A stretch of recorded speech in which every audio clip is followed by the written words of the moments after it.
Fazer a leitura da convocação. Convocação. Montes Claros, 2 de março de 2026. Prezados conselheiros, o presidente do Conselho Municipal de Saúde de Montes Claros, no uso de suas atribuições legais e regimentais, convoca a vossa senhoria para a 453ª reunião ordinária deste Conselho, data 4 de março de 2026, dia quarta-feira, horário de 13h30 às 17h, local, plenário da Câmara Municipal de Vereadores de Montes Claros. Justificativa de ausência de conselheiros.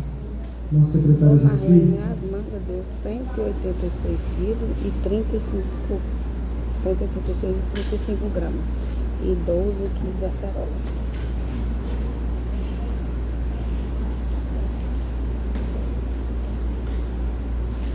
Total um dia que a cooperativa tem que passar para você era R$289,52. Só que aí deve ter descontado alguma perca de alguma manga. E aí deu esse dinheiro aí pra você. Tá aí todas as pesagens das caixas de manga que você mandou. Tá aí tudo aí nas fichas. Senhor presidente, seguinte, nós tivemos a justificativa de ausência dos conselheiros José Geraldo Ramos, compromisso pessoal inadiável, conselheiro Cláudio, justiça ausência por compromisso profissional, conselheira Mariana, também por compromisso profissional. Justificaram a ausência também as conselheiras Amanda Mendes, Marilda Batista, José dos Reis e Jamilson, compromissos profissionais e acompanhamento familiar. Tivemos o conselheiro Henrique e o conselheiro Hernandes, por motivos de força maior e reunião de trabalho, respectivamente.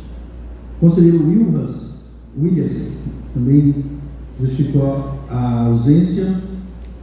E foram estes os conselheiros que justificaram a ausência. Porque pela soma deles aqui, eles pagam você, entendeu? Porque está dando 186 quilos e 350 gramas de manga e 12 quilos de acerola. Aí você soma aí, dá 1,50, você vai ver quanto que vai dar. Aí tem um desconto, eu acho que com uns R$20, parece, que deu perca. Aí eu não sei quanto que eles depositam para você tudo. Conselheiros, gostaria de informar o seguinte: todas as entidades já estão sendo comunicadas por e-mail para que façam a atualização de cadastro. Algumas entidades já realizaram o cadastro e vocês vão receber agora individualmente o conselheiro por e-mail também, para vocês acessarem o link, os editais. Mas tudo isso já está publicado, já está divulgado, já está disponível no nosso site, no grupo dos conselheiros. Vocês vão receber por e-mail e basta completar o formulário de atualização cadastral. As entidades que ainda vão querer participar do processo de renovação do plenário, elas também têm um formulário próprio, também online, também está fazendo a digital, disponíveis publicamente no nosso site. Quando está pedindo para que o responsável preencha, o responsável pela entidade não precisa ser ele mesmo o responsável pelo preenchimento. Então, na hora de preencher, a pessoa que está preenchendo vai se identificar. Mas quando está pedindo o responsável da entidade, a gente quer saber o presidente, o diretor, quem fala em nome da entidade da qual vocês representam. Alguma dúvida, conselheiros, quanto ao processo de renovação? Ok. Fora isso, eu gostaria de falar que estamos com a atualização do nosso sistema interno da Secretaria Executiva e aos poucos a gente vai estar repassando para vocês como que a gente vai estar fazendo algumas dinâmicas que vão facilitar e muito, tanto para vocês quanto para o próprio conselho em si. Como vocês podem ver que foi divulgado preliminarmente, a gente já tem agora o acompanhamento em tempo real da presença. Então aquela dúvida que tinha antigamente, será que eu preenchi, será que não preenchi, justifiquei ou não? Qualquer um, para poder ver como é um dado público, consegue ver na hora quem é, qual entidade que é, quem justificou, se a gente tem quórum para poder fazer a votação. Tudo isso agora é feito em tempo real na hora. Assim que você preenche o formulário de sempre, ele agora consegue se atualizar. O outro benefício disso é que a gente não vai ter mais esse tanto de acessos por reunião. A gente vai ter um link simples e único, que vocês podem salvar, inclusive no próprio celular de vocês vai se tornar um aplicativo, o aplicativo do conselheiro. Entrou, vocês vão conseguir acessar, mais informações vão ser dadas nesses próximos tempos. Beleza? Qualquer dúvida, como sempre, estamos à disposição no nosso canal oficial via WhatsApp. Beleza? E, por último, mais um informe. Eu reparei que muitos conselheiros não são, não é fácil para mim localizá-los na rede social do Instagram. A rede social do Instagram é importante, principalmente de agora para frente, a gente vai tentar intensificar esse processo de visibilidade do nosso conselho. Eu consigo marcar muitos de vocês porque eu consigo encontrar pelos nomes ali. Às vezes tem um nome que é diferente, que eu não consigo marcar. Então seria interessante todos vocês conferirem, estão seguindo o conselho, pode mandar um oi lá por inbox, só para eu poder anotar certinho, porque aí sempre que tiver publicação nossa, eu acho que é interessante marcar todos vocês. Assim, quando eu não marco alguém, é porque eu atingi o limite ou porque eu não encontrei. Mas mesmo assim eu tenho que marcar vocês quando é publicação, todos os conselheiros. Porque isso permite que vocês também possam compartilhar essas informações. O controle social se faz com comunicação também. Ok? Muito obrigado a todos, valeu. Agradeço, secretário, pelas informações. Seguimos aí com as orientações que foi passado. Informe de conselheiros, está aberto. Washington.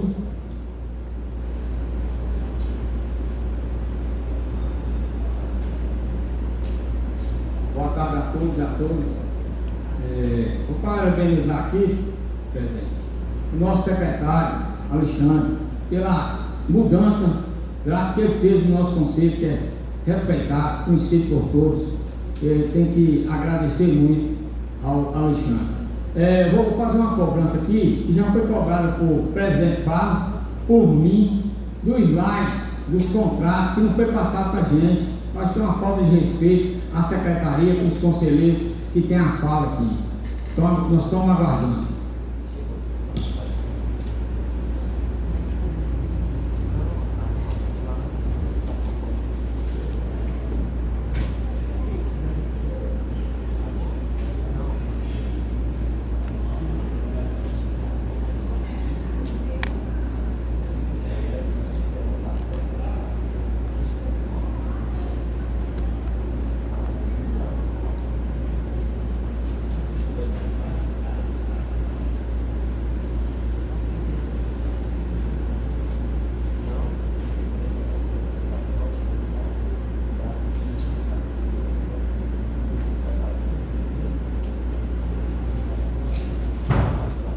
A gente vai só confirmar se essa. Eu entendo que já tinha sido formalizado, mas a gente vai verificar, porque parece que não foi formalizada a solicitação para a Prefeitura, para a Secretaria de Saúde, mas a gente vai identificar.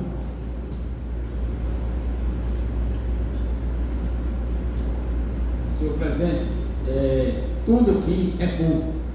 E nós estamos aguardando um slide para passar para a gente que foi discutido aqui. Entendeu? Mais algum conselheiro com informes? Eu gostaria de fazer um informe. Como conselheiro, eu vou até colocar para a gente encaminhar, juntamente com o Alexandre, secretária executiva, uma solicitação de pauta sobre algumas cirurgias de redução de mamas. Parece que a gente está com uma demanda reprimida de mais de 2 anos e a orientação que se tem dos pacientes é que foi orientado que o paciente deve buscar a justiça, uma forma de concretizar essa cirurgia é a justiça. Eu entendo que nós temos diversos mecanismos de resolução desse problema, tendo visto que é um serviço que é ofertado pelo SUS. A gente tem prestadores que fazem essa cirurgia e eu acho que falta a gente, nesse processo de contrato, a gente colocar algumas demandas que a gente tem prioridade, como urologia, essa cirurgia de redução de mamas, como uma meta para que o contrato seja validado, colocar esses gargalos que a gente tem, né? Porque, ou seja, imagine o processo que é uma pessoa que tenha essa condição, e aí, com o passar do tempo, isso já cria outra condição, que são problemas de coluna, né? Então a gente está agravando, criando mais problemas, sendo que a gente consegue resolver. Não tem, parece que parou de realizar a cirurgia pelo SUS, pelo que foi orientado a paciente que chegou até nós fazendo essa cobrança, mas não passou aqui para a gente não sabe como é que é. Então, é um pedido, Alexandre, para a gente criar uma demanda para a próxima reunião, que apresente a demanda reprimida, apresente há quanto tempo, que parece que há mais de 2 anos que a gente não tem realizado nenhuma dessas cirurgias. Assim como o urológico. O urológico já é um fato que toda reunião do conselho a gente fala. Mas acho que a gente consegue, que tem condições de resolver, porque a gente tem prestador que realiza esse serviço aqui. Questão de ordem, presidente. Presidente, questão de ordem. Por favor, continuando.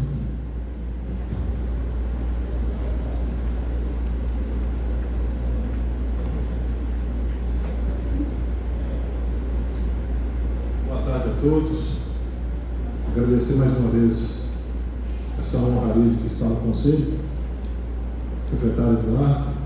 Eu gostaria, se for possível, presidente, uma reunião extraordinária sobre esse assunto, porque, como Vossa Senhoria falou, é muito importante e, infelizmente, 2 anos é de assustar, né? 1 ano já seria de assustar, 2 anos nem se fala. Então, se tiver condição de puder fazer esse caminhamento, eu gostaria de sugerir que fosse uma reunião extraordinária.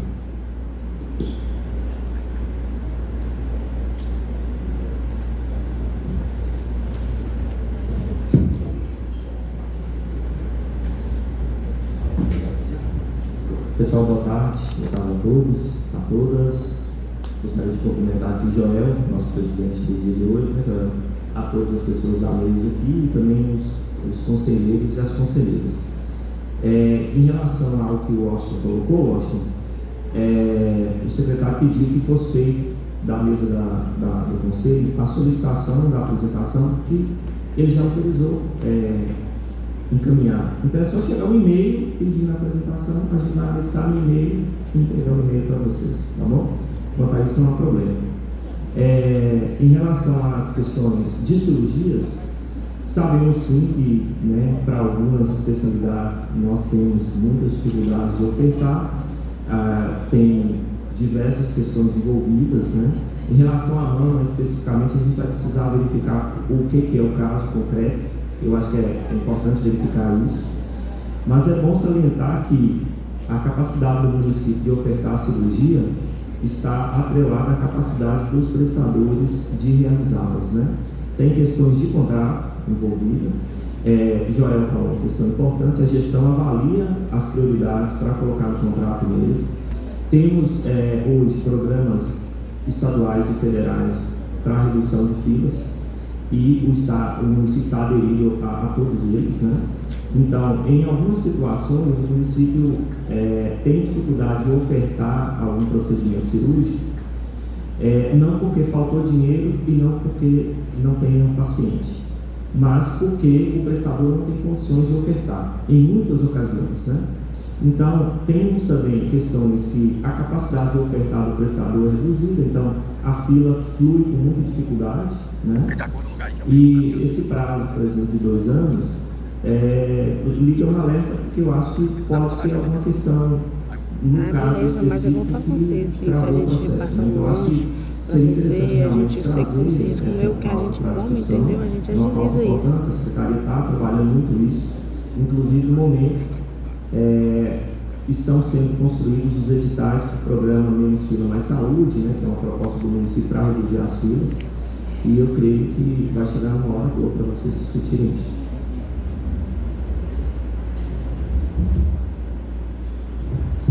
Boa tarde a todos. Eu acho que incorporando a esse assunto da redução de mama, poderia incluir os prestadores, as sociedades médicas que têm problema com dificuldade de prestador, inclusive de cabeça e pescoço, que é muito difícil. Tem gente que tem 4 anos na fila de cabeça e pescoço. Por quê? Foi descredenciado, médico, depois entrou, depois saiu, e por fim ficou sem. Então, muito difícil cabeça e pescoço. Outra coisa, João, é porque quando tem uma pauta, a apresentação e os documentos têm que ser enviados 48 horas antes do conselheiro fazer a apreciação. E não foi enviado. E aí os conselheiros pediram a apresentação depois, para ser enviado depois. Então não há necessidade de fazer requerimento nem pedido por e-mail, porque já é um direito dos conselheiros apreciar os documentos que são apresentados aqui 48 horas antes. Então nesse dia, esse caso específico não foi enviado. Então não há necessidade de fazer requerimento.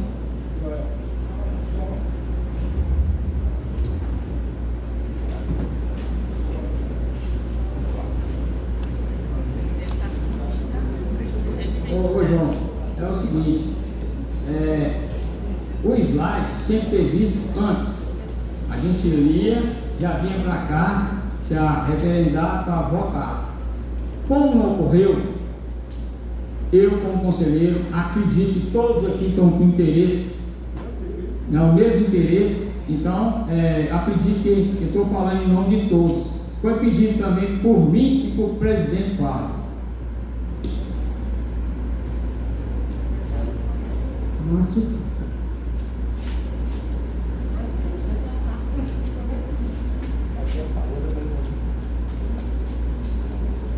Senhor presidente, de fato houve essa solicitação feita por Washington, pelo presidente, e na primeira fala do conselheiro Washington, ele falou da organização, do dinamismo, de como o conselheiro tem atuado. Só que também tem acontecido por parte de alguns conselheiros, a gente precisa entender isso, que o conselheiro municipal de saúde, quando ele recebe tais documentos, ele tem no seu celular, no seu e-mail, arquivos, informações privilegiadas. E há informações de conselheiros que pegam essas informações e transmitem para terceiros, para que essas próprias informações virem, no sistema de ofensa à gestão e ao próprio conselho. Então, assim, o conselheiro ele também tem que entender que ao receber no seu celular um documento oficial, que é para estudo dele, ele tem que ter o cuidado com essas informações. Então, assim, a gente pede que o conselho, eu como conselheiro também representando os usuários, nessa condição, eu peço aos novos conselheiros que todo esse crescimento, todo esse elogio que a gente tem recebido, seja também de forma ética, representado lá fora. O fato de estar representando o usuário, o trabalhador, no Conselho Municipal de Saúde, o prestador de serviço, ele traz para nós certas responsabilidades. E quando, para causar polêmica, para causar discussão, um material, um documento oficial, ele é disponibilizado dessa forma, assim como outros vazamentos, isso fere a integridade do Conselho. Então, eu gostaria de pedir essa consciência aos nossos conselheiros. Receber um documento para estudo, tem dúvidas, tire as dúvidas onde tem que ser tiradas, mantenha esse documento entendendo que é para uso do Conselho e não para externar de forma equivocada.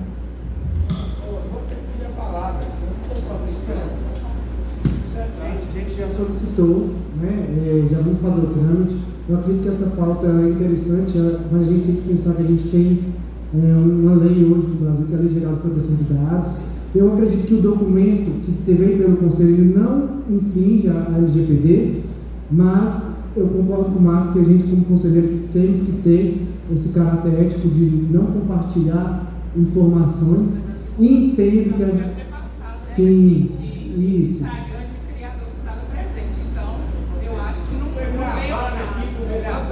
Sim, então eu quero superar essa pauta, a gente vai seguir o trâmite, conforme a gente vai seguir o trâmite, mas que fique registrado. Documentação para o Conselho é antes. Eu já quis travar a pauta aqui, não tive quórum, mas eu travo. Se não tiver com a documentação antes de divulgar, porque a gente está aprovando coisa no escuro, então eu travo. Então, que a gente tenha esse conhecimento de não compartilhar, mas também que a gente seja respeitado a nossa prerrogativa. Então, que a gente faça esse acordo. Eu quero superar essa pauta, mas que fique um aprendizado para a gente, tá bom? Vamos dar seguimento à ordem do dia. Na 3.1 a gente teria o plano de contingência das arboviroses. No momento a gente não tem nenhum representante da vigilância. Tem alguém? Gui, tem alguém que vai apresentar o plano de arbovirose? Você está sabendo?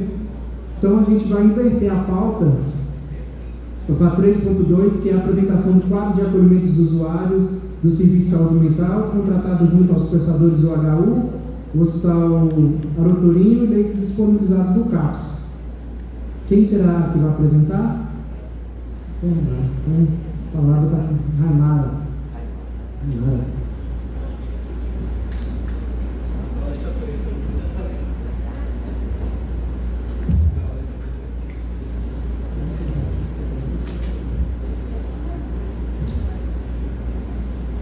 Ô Raimara, você chegou a enviar esse documento com antecedência para o Conselho? Eu não enviei com antecedência de 48 horas, porque também a pauta foi convocada no prazo de menor que 48 horas.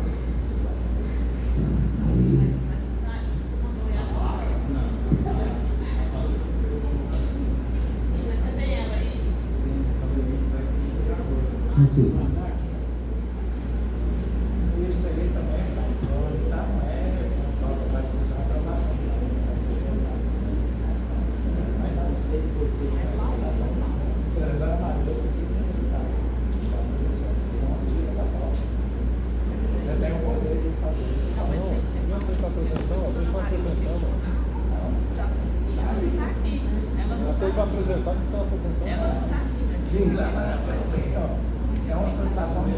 Vamos lá, gente.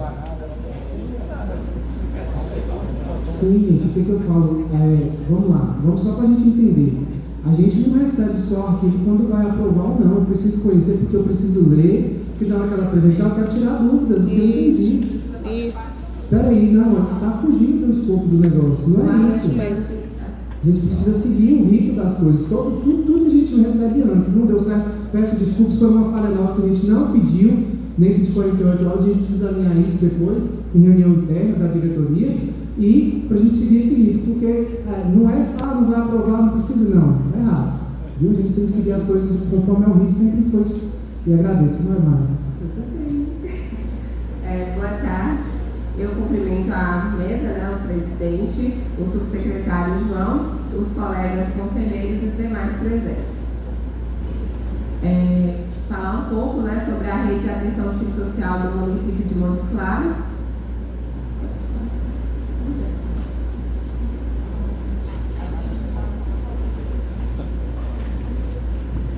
Deixa eu me apresentar, meu nome é Raimara, para quem não me conhece, eu sou assistente social e atuo como apoio técnico na coordenação de saúde mental. Eu trouxe primeiro alguns marcos regulatórios da Lei de Saúde Mental, especialmente aí a Lei 10.216 de 2001. Como todos podem ver, a política de saúde mental, ela surge ainda numa temática muito recente, que em 2001 a gente tem cerca de 25 anos da Constituição dessa política. Ela vem em atendimento à Constituição Federal, muito na perspectiva dos direitos humanos, e foi reconhecida a partir do movimento de trabalhadores da saúde, que ao verificar as condições desumanas e degradantes em que os pacientes ficavam nas instituições manicomiais, nos hospitais psiquiátricos e asilos, eles passaram a se movimentar denunciando essas violências e o modo como eles ficavam expostos às mais formas de exposição à violência. E aí, a partir desse movimento, surge a Lei 10.216, também conhecida como Lei Paulo Delgado, e ela vem muito na direção de garantir o direito às pessoas acometidas por transtorno mental ou com necessidades decorrentes do uso prejudicial de álcool e outras drogas. A partir dessa política, passa-se a redirecionar o modelo de assistência em saúde mental no Brasil, que passou a ser desenvolvido com base em uma rede de cuidados. Pode passar para a E aí, a partir dessa necessidade de se criar outras alternativas, vamos destituir os manicômios, mas o que a gente vai fazer com essas pessoas que estão lá? Aí criou-se a portaria 3088 de 2011, que ela passou a instituir o que seria a rede de atenção psicossocial. Então, o que é essa rede? Ela é uma rede de serviços gratuitos que promove o acesso das pessoas ao tratamento de sofrimento ou transtorno mental, incluindo os efeitos nocivos do uso de crack, álcool e outras drogas. E ela vem dispor sobre os componentes da rede de atenção psicossocial, Então, além de se criar os CAPs, que são Centros de Atenção Psicossocial, ficou entendido que o sujeito ele não pode apenas uma política ou apenas um serviço responder a todas as necessidades dele. Então, assim, a rede ela é ampliada. Então, o que é que constitui a rede de atenção psicossocial? Ela vai além dos CAPs. Inclui-se a atenção primária, a atenção secundária, a atenção terciária, inclui-se também a rede de assistência social, porque o sujeito ele tem demandas plurais. Então, no serviço só, ele não pode responder a todas as demandas de modo integral. Então, a partir daí que surge a rede de atenção psicossocial. Pode passar. Em Montes Claros, eu trouxe um panorama do que a gente tem hoje, que compõe a rede de atenção psicossocial do município. Especialmente, eu trouxe alguns serviços que são específicos da pasta da saúde. Então, a gente tem hoje a Coordenação Municipal de Saúde Mental, a coordenadoria, diretamente ligada à Coordenação de Saúde Mental, a gente tem o Centro de Atenção Psicossocial modalidade 3, que é o CAPS Helena Macedo, o Centro de Atenção Psicossocial AD2, que é o Robson Xavier, outra modalidade 2. Então, eu acho que é interessante dizer que ninguém, não é todo mundo que sabe, né? Os serviços eles se diferem de acordo com a modalidade. Isso é conforme a portaria. E o que a modalidade prevê? Ela prevê como vai ser aplicado os recursos, o quantitativo desse recurso e como o serviço vai funcionar. Então, a modalidade 2, ela atende normalmente os serviços de segunda a sexta-feira no período diurno, então atende de 7 às 18 horas. E a modalidade 3 são serviços com maior tecnologia que passam a atender 24 horas por dia. A gente também tem o CAPS Infanto Juvenil Aquarela, esse serviço também atende na modalidade 2, e o CAPS AD3, que atende 24 horas. Ligado ao CAPS 3, que é o Helena Macedo, que atende transtorno mental, a gente tem 2 serviços residenciais, e a gente chama de SRT. O SRT 1 e o SRT 2, eles também variam de acordo com o financiamento, quantitativo de moradores que podem ter. E o SRT, ele tem portarias específicas. O que essas portarias ditam em resumo? Que o usuário, para estar no SRT, ele tem que ter tido um histórico de internação psiquiátrica de longa data. A portaria define, então, que essa longa data é mais de 2 anos. O SRT, em resumo, ele foi criado para atender a demanda dos hospitais psiquiátricos e manicomiais, considerando aquelas populações, aquelas pessoas que estavam lá por um longo tempo, que as famílias não iam buscar, que deixavam lá. E aí, igual os manicômios, a gente teve aqui mostrado pontualmente, a partir da extinção desses serviços, não tinha onde colocar os moradores. E aí eles foram para o SRT. Então, a gente tem hoje, nos SRTs de Montes Claros, os moradores que eram do Pronto-Mente, do Hospital Psiquiátrico de Barbacena. A gente ainda atende também as propostas de desinstitucionalização, que são dos hospitais de custódia e tratamento psiquiátrico. Então, o serviço residencial terapêutico é para atender essa modalidade de morador. Lá, em resumo, é uma casa, é uma moradia, o que a gente preza é de não ter o menos que pareça assim, com serviços hospitalares, então todo mundo tem seu quarto, tem guarda-roupa, eles podem manusear suas comidas, então de um cunho de uma liberdade mesmo de uma residência domiciliar. Juntos ao CAPS Infanto Juvenil, a gente tem a unidade de acolhimento Infanto Juvenil. A unidade de acolhimento adulto fica acoplada ao CAPS AD3. Eles atendem 2 públicos que são muito parecidos. Os públicos das unidades de acolhimento da saúde mental são pessoas que estão em tratamento no CAPS, tiveram um rompimento de vínculo familiar, questões socioassistenciais, e essas pessoas, de acordo com o projeto terapêutico singular, é ofertada a elas a possibilidade de estarem na unidade de acolhimento. Na unidade de acolhimento, elas podem ficar por até 6 meses. Então, assim, se der 6 meses, vocês vão colocar para fora? Não. A gente revisa o projeto terapêutico singular. Mas a proposta é a ressocialização. E junto a isso, compondo a rede, a gente tem as equipes de saúde da família, que a gente entende que é a proposta de territorialização do próprio SUS de atendimento, né? O mais perto do domicílio. Então, tem as ações de prevenção. E a gente também usa ambulatórios, que é de psiquiatria, adulto e infanto juvenil, que podem ser também uma opção de acordo com o caso, serem colocados na fila para esses atendimentos. atendimentos. A gente tem a equipe de consultório na rua e temos também as equipes que são de atenção de baixa complexidade prisional. Além disso, a gente tem a UPA 24 horas, o SAMU, o Corpo de Bombeiro, os leitos de saúde mental, que eu vou explicar melhor mais à frente, que foi uma demanda de questões, e o Hospital Geral, né, que são os pronto-socorros e as portas hospitalares. Eu trouxe aí a imagem do CAPS 3, que tem um funcionamento 24 horas. Ele é localizado ali ao lado da rodoviária, normalmente é o CAPS que as pessoas mais conhecem, assim, de Montes Claros.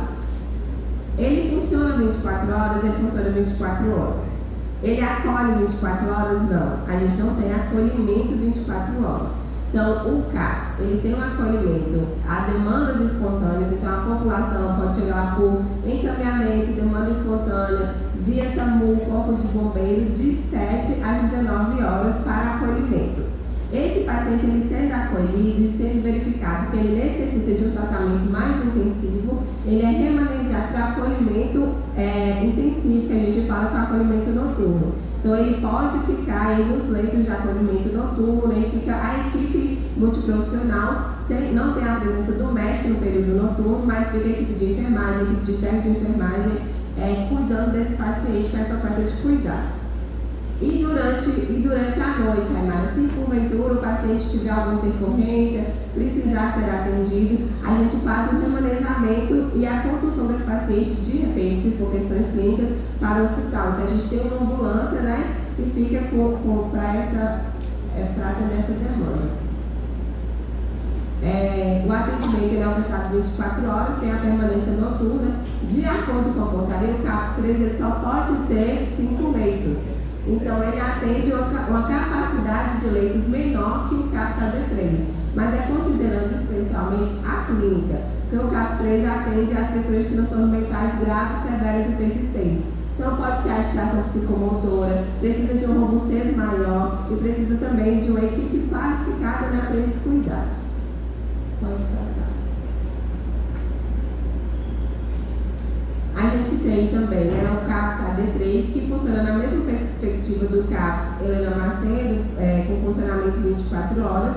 O que distingue é que ele tem a oferta de 12 leitos para o atendimento dos pacientes que são com questões mais graves, outras demandas acerca aí das crises de saúde mental decorrente do uso de álcool e outras drogas.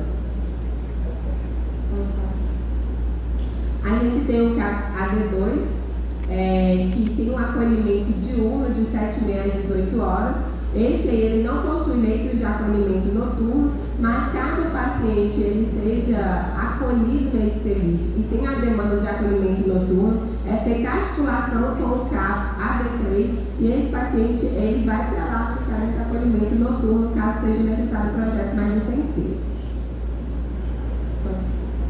O CAPS Infanto Juvenil, que também oferta acolhimento de segunda a sexta, de 7h30 às 18 horas. Ele também não possui leitos de acolhimento noturno. O que distingue também é que, diante da demanda de acolhimento noturno, esse paciente ele pode ser direcionado para o acolhimento noturno do CAPS 3. As portarias no geral de saúde mental, elas são bem específicas, mas elas nos dão flexibilidade no que se diz respeito à oferta do cuidado ao paciente.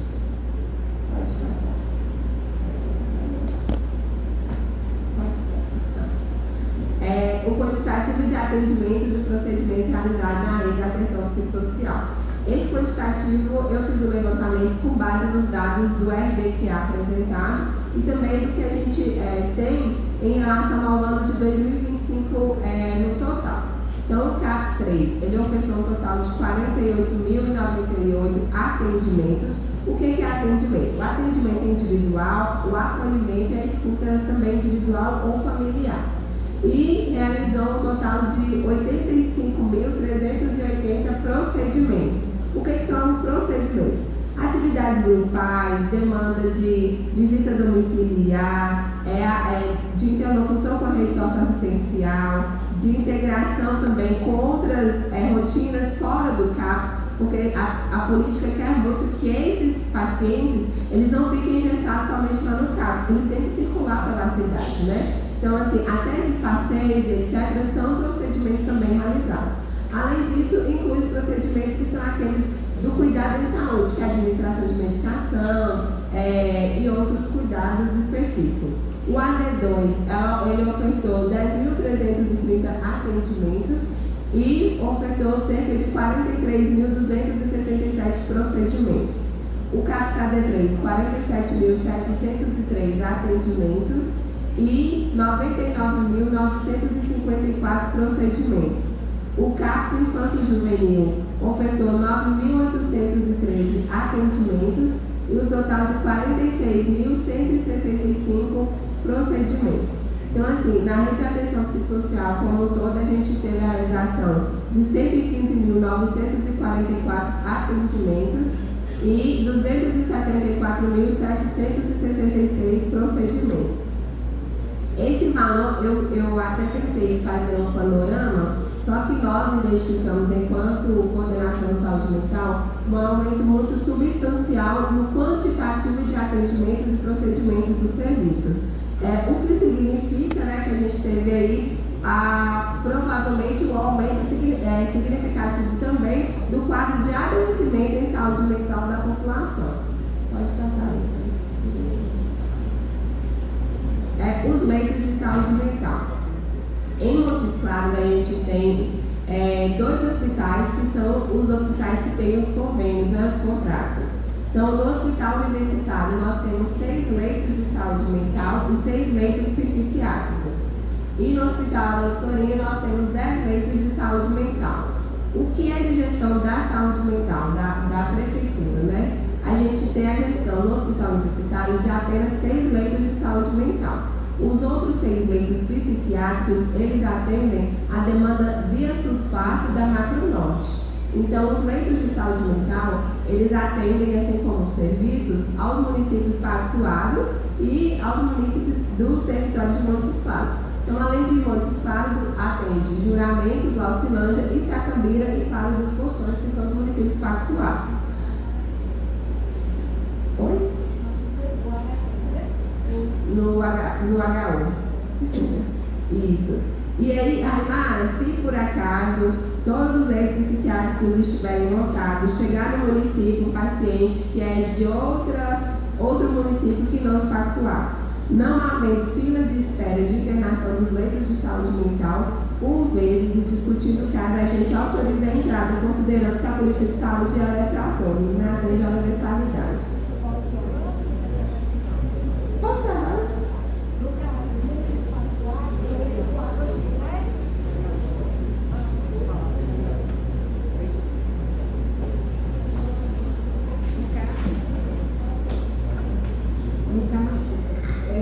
Os 6 leitos que temos são para os municípios pactuados. Não é isso? Não. Não é para a marca toda. Por exemplo, o coração de Jesus. Ele chega lá precisando de uma vaga. Ele vai para os 6 leitos, para um dos 6 leitos psiquiátricos. Se não tiver a vaga? Se não tiver a vaga, o hospital ele faz contato conosco e pergunta se pode dar entrada. E aí a gente discute o caso. Se não tiver ninguém na fila, a gente autoriza a entrada. No hospital da Doutoria, a gente tem um quantitativo maior de leitos, que é 10 leitos de saúde mental, e esses também atendem Montes Claros e os municípios pactuados.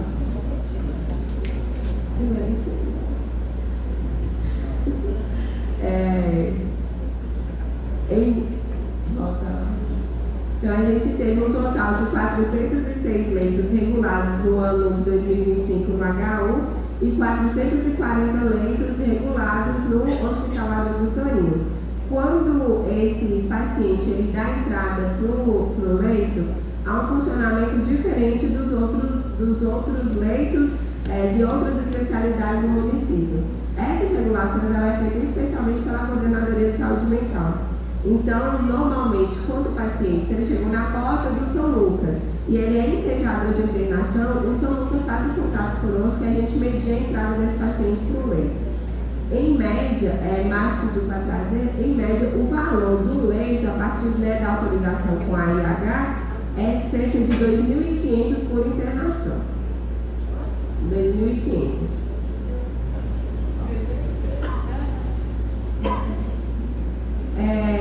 A gente entende, conforme as portarias, que os CAPs de Montes Claros, né, em si, tem tido muitas demandas, a considerar também o aumento quantitativo dos CAPs de saúde mental, que eles sozinhos não atenderiam de modo integral todas as necessidades dos usuários, considerando especialmente o quantitativo populacional. Em média, um CAPS 3 é para atender uma população de 200 mil habitantes. E aí, em Montes Claros, a gente tem cerca de 500 mil habitantes. Diante disso, foi aberto, né, junto ao governo federal, o novo PAC, que é o Programa de Aceleração do Crescimento, e no ano de 2024, a gente escreveu 2 propostas para cadastrar e solicitar, né, pleitear aí a inscrição de novos CAPs no território de Montes Claros. E nós fomos contemplados e estão em construção 2 novos CAPs, um CAPS 3, que é a modalidade do Centro de Atenção Psicossocial para atender transtorno mental, e mais um CAPS AD3, que é o Centro de Atenção Psicossocial. O terreno que foi dado, ele já está em construção, respectivamente no bairro Acácias e no Canelas.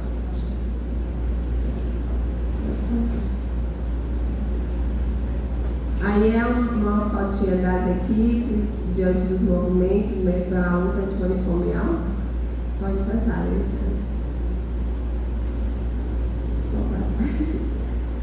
Eu trouxe os fluxos de atendimento dos pacientes psiquiátricos. Preciso dizer que antes a gente não tinha a consolidação do fluxo de atendimento para esses pacientes, nem dos protocolos de estratificação de risco. Mas, diante do aumento dos casos e da necessidade de melhor organização dos processos de trabalho, foi feito pela Coordenação de Saúde Mental os fluxos de atendimento. Então, a gente tem, em média, 4 a 5 fluxos que atendem demandas específicas, considerando que esses fluxos eles não são fixos, eles podem ser mudados a qualquer momento. Porque sempre em saúde mental, eu estava até pensando, a gente sempre traz questões das arboviroses, etc. E existe uma sazonalidade para atendimento, né? Mas em saúde mental não tem uma sazonalidade. A gente nunca sabe quando vai ter superlotação do hospital, quando vai ter superlotação dos leitos, quando o caso vai estar superlotado ou não, porque a gente está lidando com a questão que é psíquica, né, do outro e não é palpável. Mas aí nós temos os fluxos, que é mesmo para tirar dúvida, eu pedi para compartilhar com vocês, tá no grupo agora slides, vocês vão poder ter acesso e divulgar, inclusive. Pode passar, por gentileza. Pode passar. É só mesmo para tirar, caso tenha algum dúvida.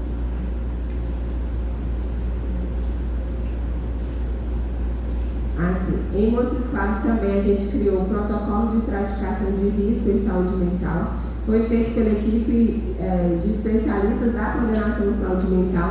O que a gente queria com esse protocolo? Organizar melhor a rede mesmo, no sentido de entender o que é de casa, o que é de hospital, o que é da atenção primária também. E agora, mais recentemente, a gente condensou esse protocolo em um banner que a gente está distribuindo aí entre todos os CAPs, considerando que a gente está tendo uma movimentação na mudança mesmo de profissionais de serviço, por conta do concurso. Então, a gente entende a necessidade de estar sempre qualificando essa rede de profissionais. E também a gente vai passar esse banner para a UPA e para todas as portas hospitalares. Pode passar. Pode passar, Luciana.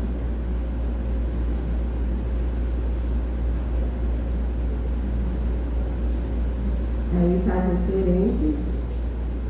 Obrigada. Quem fez tudo falou. Obrigada, viu, gente? Muito obrigada.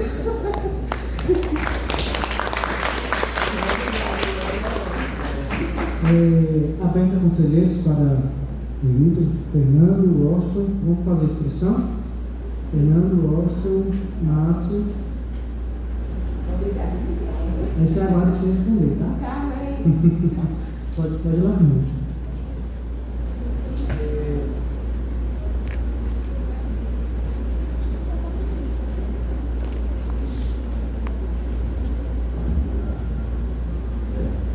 Antes de tudo, parabenizar posição nesse momento que o presidente deu. Parabéns, presidente. Fiquei satisfeito de ver a sua posição aí.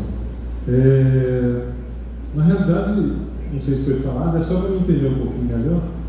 Se desculpa se falou, eu talvez. Como estão as equipes interdisciplinares nos CAPs?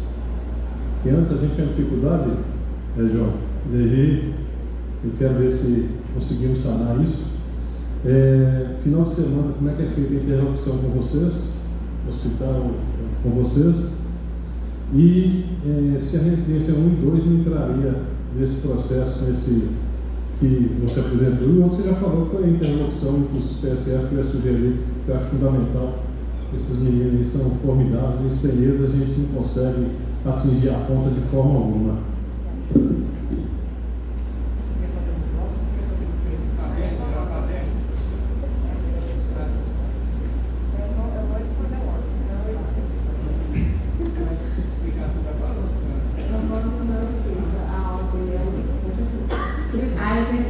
As equipes hoje dos CAPs, elas são construídas uma equipe de modalidade interdisciplinar mesmo. Então a gente tem, além, a gente tem o enfermeiro, o assistente social, o psicólogo, a equipe com a composição do fonoaudiólogo, igual a equipe do CAPs Infanto Juvenil. Temos também equipes com a presença do educador físico. Então, assim, é constituída mesmo nessa proposta interdisciplinar, e temos a figura do médico.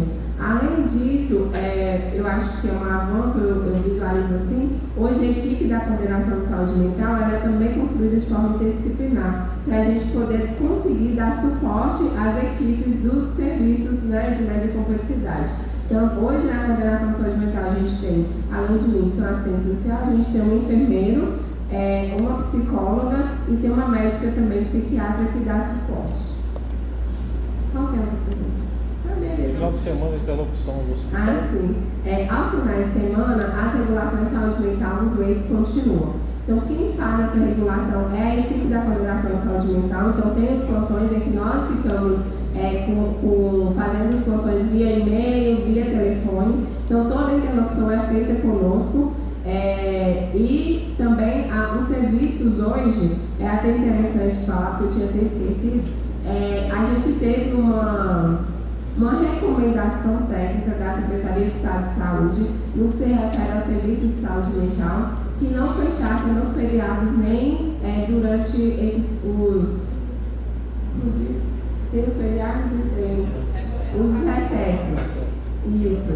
Então, hoje, os CAPs de Montes Claros, a Prefeitura, o secretário entendeu que fosse importante seguir essa orientação. Então, desde o feriado de Natal, a gente não fecha mais os CAPs durante a semana, somente se for feriado nacional. Então, ele abre e funciona de portas abertas, com acolhimento também, com a presença de toda a equipe interdisciplinar. Aos finais de semana, a equipe fica também interdisciplinar, e durante o dia, no final de semana, fica a equipe de médico.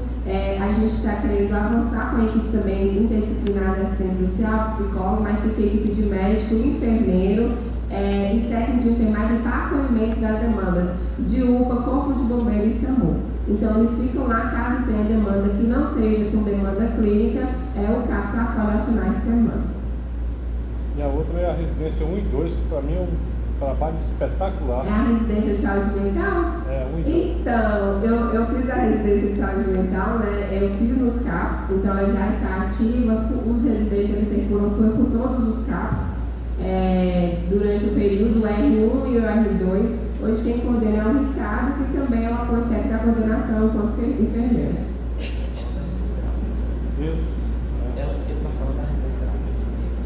A terapeuta. Sim. Os SRTs. Sim. Os serviços residenciais terapêuticos, hoje eles funcionam, as gerências estão aqui, se não me engano, tem 8 e 9 moradores. Uma está com 9, a capacidade de idade 2 é 10, está com 9, e a outra está com 8 moradores, que é a 1. Só pedir você por falar, porque é um serviço espetacular e pouco conhecido na cidade. Sim. O serviço residencial terapêutico, ele igual você está falando, ele é espetacular, e ele veio justamente atender essa questão da reforma psiquiátrica. Então, a gente tem lá paciente que que, assim, quando a gente fala, as pessoas não acreditam, estavam morando dentro do HU por mais de 10 anos, né? Estável, com característica de já voltar para casa, já com alta, mas ela não podia ir para lugar nenhum. Então, a partir do processo de desinstitucionalização que criou-se o serviço residencial terapêutico, esses pacientes eles puderam ingressar e ter uma moradia, né? Hoje os pacientes, assim, eles circulam pela cidade, eles têm autonomia, eles podem ir retirar o BPC, quem recebe, eles podem ir para os passeios, eles participam dos passeios do CAPS, vão à igreja, circulam, têm o direito à cidade, né? E essas garantias muito plurais também em relação aos direitos humanos. Acesso às outras demais políticas, acho que é muito lindo. Obrigado.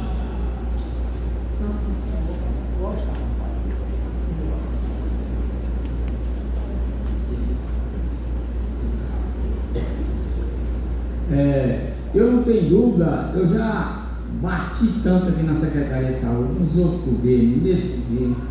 Aí eu fui aprender o que é saúde mental. Vi o fluxograma, isso que foi explicado aqui não é nem a metade. Ela resumiu, porque realmente é fantástico. Está de parabéns a equipe, Vanessa, Fernando, tudo, todinho. O que é bom a gente tem que falar. Só está faltando o conselho, que eu já pedi várias vezes, criar saúde mental. Quando fala, todo mundo esconde.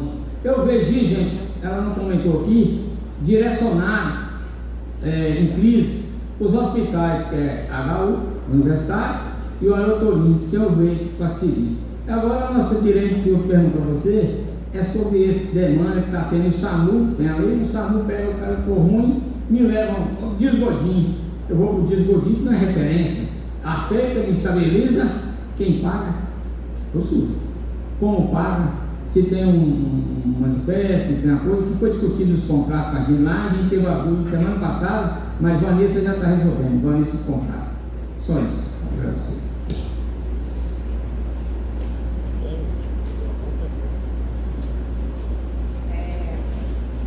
Para responder o Washington, né, sobre essa questão dos hospitais, tem uma legislação específica sobre o atendimento às portas hospitalares, que é os pronto-socorros. Então, o pronto-socorro geral, ele não pode negar atendimento, independentemente se tem leito regulado ou não. Então, se o paciente ele chega, porventura, no deslombodinho, com crise de saúde mental, ele deve ser acolhido, ele deve ser atendido. Então, o que é aberto é uma guia de atendimento à urgência, independente. Aí, se esse paciente perdura a crise e tem outras necessidades de internação e etc., é feito o mesmo contato que o CAPS faz conosco, que é de verificar se tem leito. Se tem leito, aí o hospital, assim como ele faz para as outras demandas, por exemplo, não há especificidade nem a telecardiologia, é na Santa Casa. Esse hospital, ele acolhe a demanda e depois transfere o paciente para o hospital onde tem um leito regular. Então, é isso. Márcio. Tá ótimo, por favor. Você colou dele, Transmissão de pensamento. Eu tenho uma questão, Mara. Eu queria entender, a gente fez uma votação recente, inclusive foi retirando os psiquiatras do CAPS 3 para participar do processo de matriciamento. Eu queria entender como que está a avaliação desse processo, se a gente já consegue identificar melhorias nesse processo, né? Tendo em vista que a gente tinha entendido que seria um vazio essencial, mas acabou que não contempla, né, dentro da proposta. E quais são as perspectivas que a gente pode ainda avançar dentro da RAPS em outros lados? Sim. Foi feita uma avaliação, considerando a perspectiva de 1 ano da presença do médico psiquiatra no CAPS no período noturno. Dentro dessa avaliação, verificou-se que no período de 1 ano foram feitas cerca de 3 atendimentos. Então, assim, considerando o valor que é pago para o plantão do médico noturno, para a gente não estava atendendo a perspectiva de atendimento da população mesmo. Nessa direção, foi criado uma proposta de um programa, né, que é o Saúde Mental em Movimento. E aí, o que a Saúde Mental em Movimento faz? Ela pega a equipe interdisciplinar com a presença de um médico psiquiatra para ele ir junto à equipe de saúde da família para discutir aqueles casos que estão lá no território. Aí ideia, especialmente, é atender essa proposta de territorialização para que o caso não fique tão grave para chegar no CAPS e também ajudar nas discussões com as equipes no que se refere à questão de saúde mental, que a gente entende que exige manejo, exige outras orientações. Hoje a gente tem tido alguns retornos muito positivos e eu acho até interessante pensar nessa proposta de avaliação, porque muitas equipes e as gerentes, elas chegam até nós dizendo que o médico foi até lá e foi boa a discussão do caso, sabe? E assim, tem profissionais, os agentes comunitários de saúde, eles fazem agora muito contato conosco para dizer, olha, eu estou com um paciente aqui que eu preciso matriciar ele, como é que eu faço? E aí eu sempre faço essas demandas. Hoje a gente atende ainda poucos polos, por conta da perspectiva mesmo de recursos humanos, por ser um projeto piloto, mas a ideia é atender, assim, numa escala a todas as equipes de saúde da família do território. E aí, você me perguntou da projeção, eu penso assim, é uma política muito recente. Tem uma coisa também que eu não falei, a gente teve nesse ano a aprovação de uma proposta também cadastral junto ao Ministério da Saúde, que é a aprovação do Centro de Convivência e Cultura. Então já foi aprovado, o recurso vai cair em conta.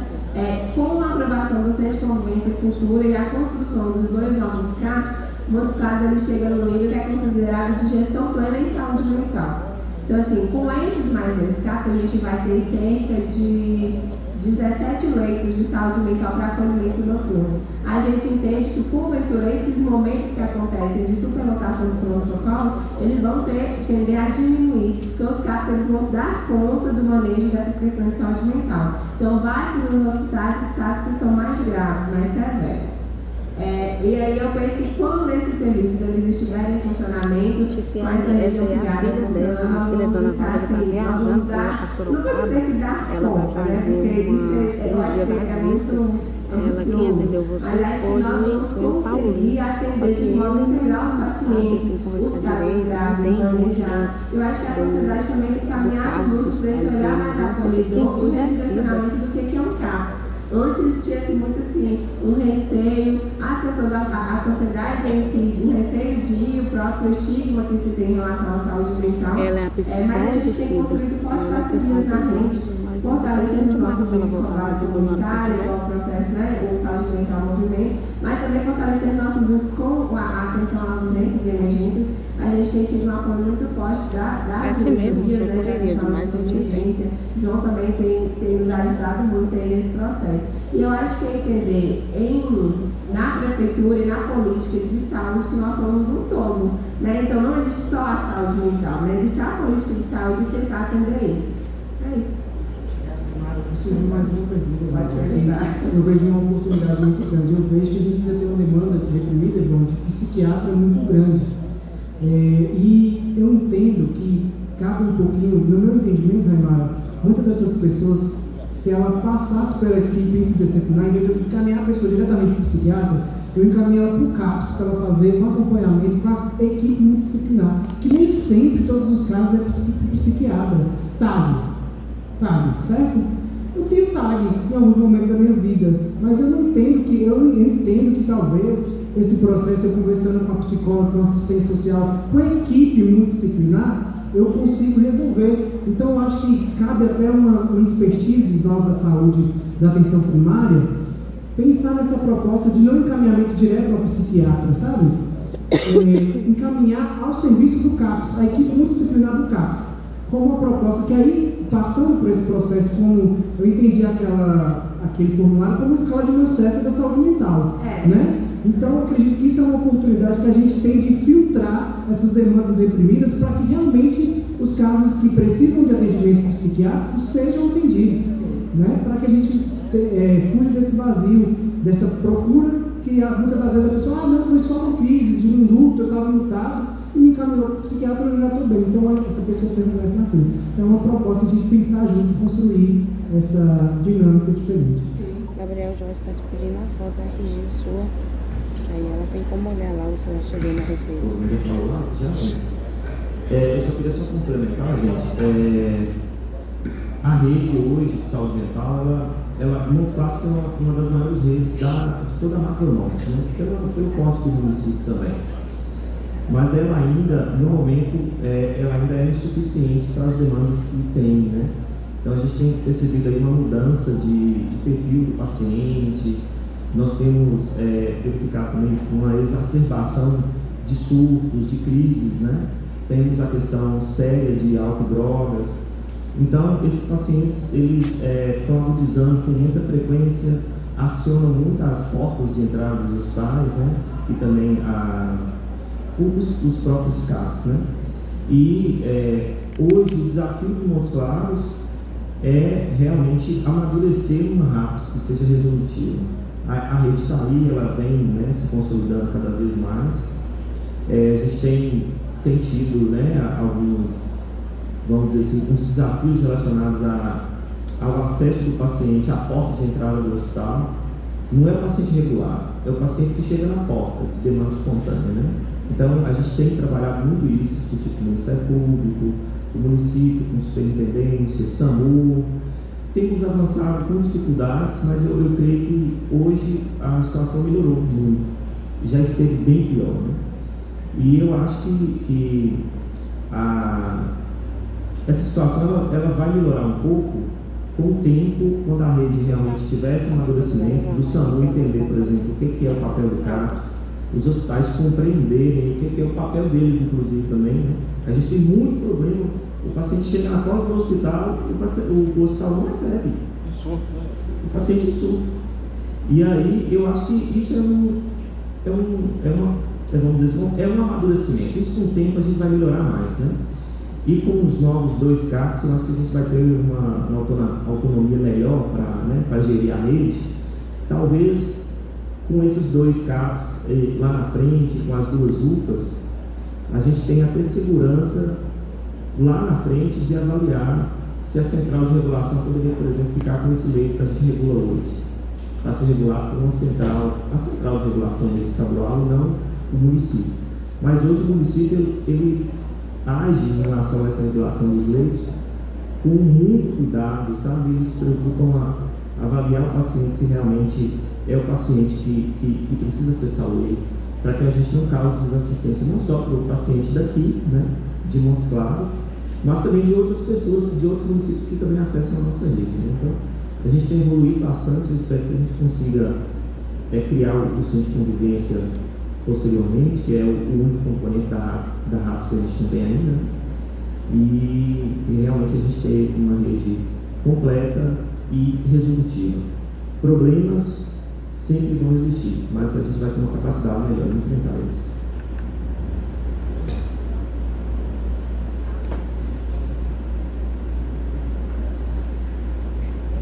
Agradecemos a Raimara pela presteza e a capacidade, né, de nos elucidar informações, e conto sempre com o conselho sempre conta com vocês.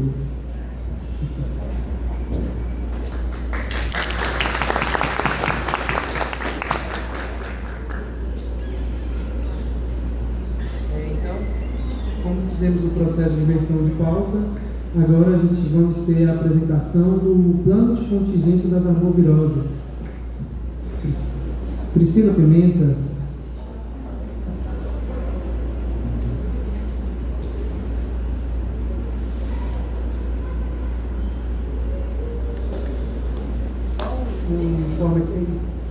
Não é para votação, é um ponto de pauta com característica de informe, para a gente saber como que está a situação do município no momento, tá, pessoal? Oi? Tudo bem, não? Boa tarde a todos, cumprimento a todos, né, na figura do João. Obrigada por ter investido a pauta. Nós recebemos aí uma grande quantidade nova de servidores. Eu até avisei o Guilherme, falei, Guilherme, eu estou segurando a mão aqui, ensinando os meninos como que devem conduzir as outras doenças, né, dentro da vigilância epidemiológica, porque nós não lidamos só com a arbovirose, nós temos aí um rol de 58 doenças de notificação compulsória, onde nós realizamos esse monitoramento diário, contínuo, não só de Montes Claros, porque Montes Claros, para quem não sabe, ele atende essa população de mais de 400 mil habitantes, mas nós monitoramos uma flutuante de quase 1 milhão de pessoas. Então nós brincamos assim que hoje, dentro do estado, né, nós somos 4 FBI. Então, fala assim, João, filho de Dona Hilda, chegou no HU, foi no Amazonas, suspeita de malária. Nós vamos descobrir, não precisamos de quase nada. Nós vamos até o hospital, nós fazemos a busca, nós descobrimos tudo, fazemos o bloqueio necessário, o tratamento, e se esse paciente voltar para o Amazonas, nós ainda entramos em contato lá para ter certeza que ele terminou o tratamento dele e que está tudo ok e a gente conseguiu quebrar esse ciclo da doença. Então, teve esse desafio, estão chegando pessoas muito boas, vindas do concurso, e estamos aí segurando a mão e capacitando todos eles. Sobre a pauta do plano de contingência das arboviroses, é uma cria de Montes Claros esse plano. Eu trouxe uma apresentação, mas eu trouxe também para a Márcia passar, e eu gostaria de só passar rapidamente para vocês conhecerem por que eu falo cria de Montes Claros. Em 2024, nós tivemos um alto índice de arbovirose, um alto índice de número de notificados confirmados e 7 óbitos.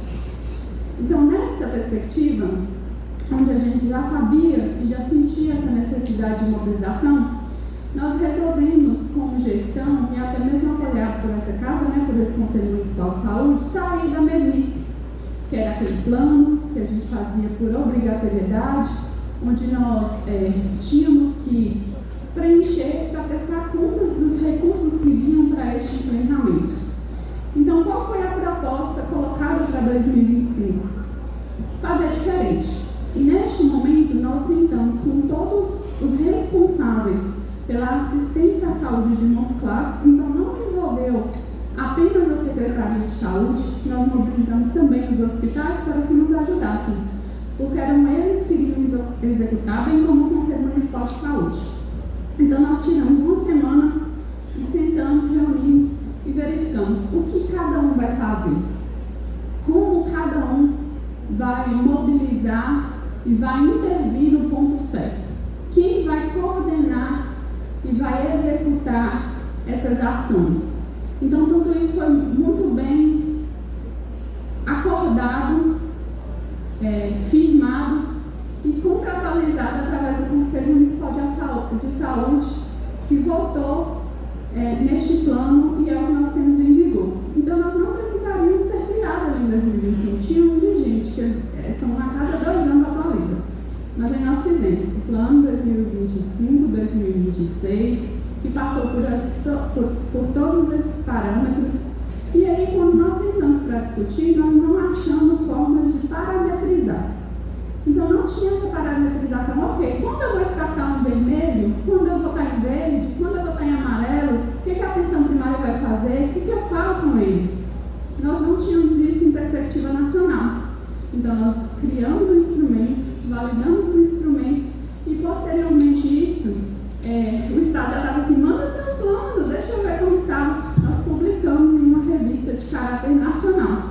Então, se vocês jogarem aí no Google, Plano Municipal de Arbovirose, vai sair de Montes Claros. Se jogar no chat GPT também, que eu testei.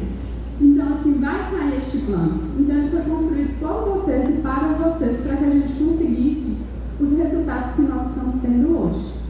Então, se eu falo que de 2024 para 2025 eu reduzi 99% dos meus casos de notificação em relação aos arbovírus, foi porque toda a rede estava integrada e a vigilância estava em constante comunicação com a atenção primária, e a vigilância de Montes Claros, ela trabalha brilhantemente com a atenção primária. Então, o que outros municípios queixam dessa falta de intimidade entre os dois, de parceria, nós temos. Né? Então, só falando, em 2024, nós tivemos 35.951 casos de dengue, né? 1.183 de chikungunya, 127 de suspeitas de zika, né? São notificadas. E além disso, nós tivemos 876 hospitalizações e 7 óbitos. Então foi um momento que nos fez falar como nós vamos mudar essa realidade. Pode passar. Então nós tivemos o objetivo de desenvolver e implementar essas ações de prevenção, de controle e assistência, né? Para diminuir os impactos das doenças transmitidas pela AES no município. Então, o objetivo específico foi fortalecer essa vigilância, tanto epidemiológica como entomológica, promover as ações educativas de mobilização, que é extremamente importante, visto que 88% dos casos de foco, se eu não me engano, Ramon atualizou isso para a gente esse ano, estava 91% dos casos de foco dentro dos próprios municípios. Então, essa mobilização social ela é necessária, além de implementar estratégias, né, de controle vetorial destes focos, eliminar estes focos, capacitar os profissionais e garantir integração e otimização de recursos entre diferentes setores parceiros, assegurando uma resposta rápida. Porque quando vem um recurso para arbovirose, ele vem para arbovirose. Só que quando nós fizemos esse plano, nós falamos assim, opa, nós vamos precisar de hemograma. Como nós vamos desafogar a rede com um recurso de arbovirose? Então, o recurso que ele veio específico, ele foi pensado em todo o sistema. Eu vou disponibilizar teste lá para a minha rede hospitalar e garantir que eles façam a notificação, fazer um monitoramento, fazer a intervenção. Eu vou fortalecer toda a minha rede com recurso. Então, não vou direcionar. E foi aqui que a gente fez essa estratificação. Pode passar para lá. Então, como eu falei para vocês, nós dividimos eles em alguns níveis. Como iria startar o alerta e quem iria startar o alerta? Esse start ele ficou por conta da vigilância epidemiológica. Então, diariamente, e isso perdura até hoje, nós realizamos um monitoramento do número de casos, avaliação de tendência e quantos hospitalizados tem. Eu te informo hoje que eu tenho 4 hospitalizados por arbovirose, né, dentro do município de Montes Claros. Eu sei quantos são de Montes Claros, quantos não são de Montes Claros. E com isso, hoje nós crescemos tanto que a gente já sinaliza para os municípios vizinhos. Nós comunicamos a capitã Inês nas semanas anteriores que nós observamos um aumento do número de notificações que eles estavam fazendo na rede laboratorial particular aqui dentro e, além disso, a internação. E com esse alerta, eles conseguiram agregar recursos para fazer uma intervenção lá junto com a força estadual. Então, nós também sinalizamos isso, porque nós temos que pensar que, se o nosso vizinho sobrecarrega a sua rede, onde que ele vai buscar se o hospital dele está cheio ou se a unidade está cheia? É Montes Claros. Não é 1 milhão de flutuantes que eu tenho que dar conta. Então, nessa perspectiva, é a vigilância que faz esses destaques, principalmente para a atenção primária. Então, nós dividimos em 3 níveis. No primeiro nível, nós fazemos um monitoramento, né? Onde a gente vai com base nas taxas de RT-PCR. Então, ali, se ele ficar até 20% do nível de notificações. No segundo nível, eu sou meio cega, viu? Eu tenho que pegar minha cola aqui, porque eu não enxergo. Do jeito que está ali, não. Eu já operei 2 vezes os olhos, então não enxergo. Então, nós observamos um aumento do nível de incidência dos casos prováveis de arbovirose por 4 semanas consecutivas, com 20% desses casos com RT-PCR positivo. Então, no verde, tem que ficar inferior a isso. Passou disso, ele vai para a modalidade 2, né? Vai para a modalidade alerta. Teve óbito, ele vai para a modalidade crítica. Priscila, o que é que isso significa dentro da rede? Cada um desses pontos tem um processo de intervenção. Então, na modalidade 1, é a rede de atenção primária que está dando conta. As portas estão dando conta, vai ter um fluxo, a UPA está dando conta de atender os pacientes. Passou para a modalidade 2, nós ativamos 2 unidades, uma perto da UPA e uma perto do Alfredo Claro, que foram os nossos pontos para atendimento de paciente A e B, paciente C e D, foi direcionado ao hospital porque precisa de uma intervenção maior por causa do caso de gravidade. Então, neste momento, olha a estratégia, colocamos 2 unidades funcionando de saúde da família para atender os casos D de esfriado na UPA. Então, com isso, nós desafogamos tanto a UPA quanto a Alfredo, desafogou portas. Passei para a modalidade 2. O que eu vou precisar fazer de intervenção aqui nessa modalidade? Eu vou precisar, aí nós já pactuamos com a Alfredo que a gente pararia, brecaria as eletivas e mobilizaríamos 10 leitos para internação, porque neste momento nós estamos com o aumento do número de casos com internação. Passou para a modalidade 3, nós iríamos startar e pararíamos os 13 leitos.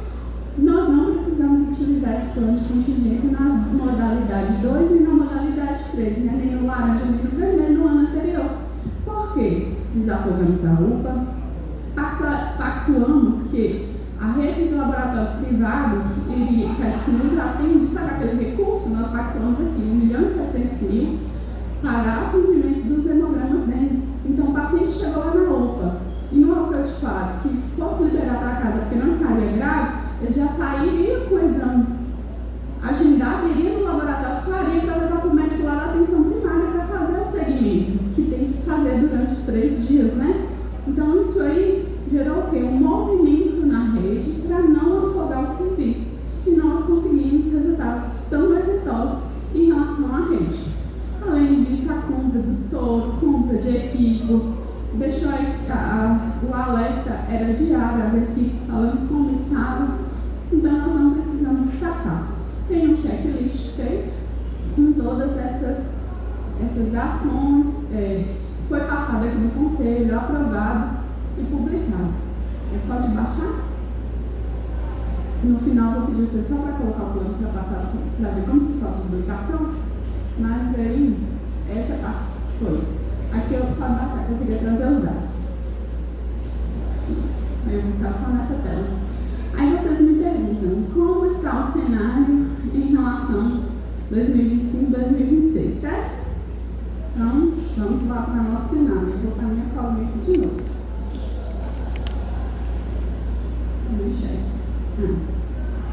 Aí, como está o nosso cenário? Como eu falei com vocês, nós evoluímos no perspectiva de 2024 para 2025, que a gente baixou aí 99% dos casos, 97% dos casos confirmados. Então, nós temos números muito bons. Em 2024, nós tivemos um fechamento de 387 mil casos notificados, desses 5.049 foram confirmados, 37.387 casos notificados, confirmados 19.154, né? Em 2025, com tudo que eu falei, nós fomos para 5.000 casos, 5.049. Então, você sai de 37 para 5.000 casos notificados, é uma realidade de que deu certo, né? Então, as intervenções funcionaram. E confirmados, nós saímos de 19.000 para 496. E 2026, até a última parcial que a gente tirou da semana 8, foram 914 casos notificados e 38 casos confirmados. Analisando a tendência por semana, né? A semana do ano anterior, nós estamos mantendo. E aí a gente ainda conseguiu reduzir o número de casos, soltando alerta. Nós estamos cientes que a rede está sendo substituída agora, temos novos impulsadores do concurso. Então, o que nós estamos fazendo? Monitorando, capacitando, fazendo um face-to-face com os profissionais para saber se eles estão aptos a identificar os sintomas. Às vezes você esquece, e aí a gente relembra, não só para boviroses, doenças diarreicas, teve chuva, a gente fala, olha os sinais de leptospirose são esses, vamos lembrar. Então, esses descartes faz parte da nossa rotina. Então, o que eu posso falar são as ações integradas que nos estão dando esse cenário. Nós não tivemos óbitos em 2025 e permanecemos sem óbitos no número de 2026. Sobre as internações hospitalares, a maioria das internações hospitalares que vem acontecendo, elas estão sendo de outros municípios, não está tendo uma prevalência de muitos claros, e a média de internados está sendo uma média de até 3 pacientes dia com um livro de leito de 3 dias de internação. Então é muito bom para a bovirose que cursa em 7 dias, né, ter a decência da doença. Então, nós tivemos aí estes dados epidemiológicos, né? Em relação ao agrupamento das notificações, nós trazemos 914 casos, 865 notificados, 37 confirmados para dengue, chikungunya apenas um confirmado, 42 notificados. Lembrando que o município hoje conta com NS1, que é um teste de triagem, gente. O teste de eleição ele não é teste de diagnóstico, tá? Se ele der positivo, a gente considera juntando a clínica epidemiológica. Se ele der negativo, tem que fazer o RT-PCR do paciente para fechar o caso clínico. E conta com o apoio dos núcleos de vigilância epidemiológica.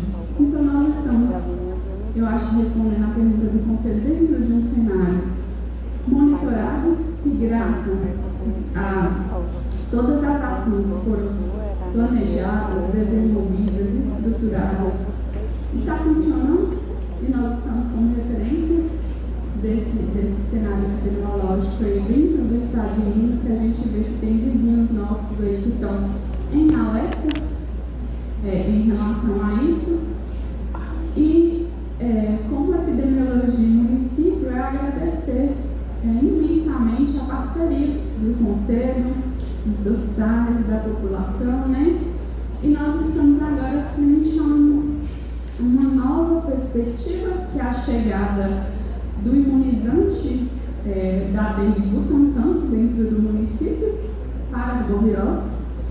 Então, chegou para a gente, nós já distribuímos a vacina, foi disponibilizada a vacina Butantan. A princípio, nós recebemos, né, uma orientação do Estado bem enfática de que este lote que está chegando, ele é para os profissionais da atenção primária, então são trabalhadores da atenção primária, então são todos. Não é o profissional de saúde da atenção primária, é o agente, é o recepcionista, todos os profissionais que trabalham na atenção primária, né, até de 15 a 59 anos, vai receber a vacina da dengue Butantan. Pode procurar, né, uma unidade de saúde, que a gente pede aqui para avaliar se teve dengue nos últimos 6 meses, que é a recomendação da bula da vacina, para estar recebendo imunizante.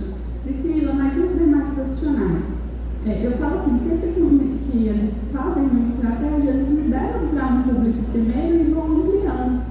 Então, a gente é otimista em falar que a ampliação será rápida, porque é uma vacina que vai em dose muito diferente da taqueira que está disponível para a idade de 10 a 14 anos, são 2 doses.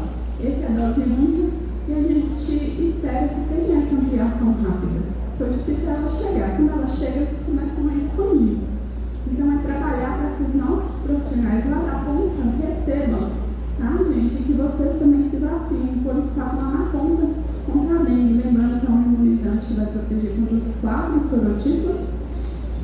E na semana passada nós realizamos um monitoramento epidemiológico que a gente realiza diário, que é através do RT-PCR. A gente faz a vigilância dos laboratórios, nós identificamos a entrada da cepa 3, do vírus 3. O que isso quer dizer? Quer dizer que a nossa população tem uma imunidade melhor contra a cepa 1 e 2, e com a entrada da cepa 3 nós podemos ter uma maior gravidade dos casos. Por isso que a gente precisa que se imunizem, né? Além das nossas crianças e adolescentes que têm a vacina da taqueta aí também disponível, né? Com essa nova entrada, pode ser que a gente tenha um aumento do número de casos, mas nós seguimos monitorando. Só para você, pode trocar aqui, porque eu falei um pouco lado. Eu queria mostrar o plano de contingência.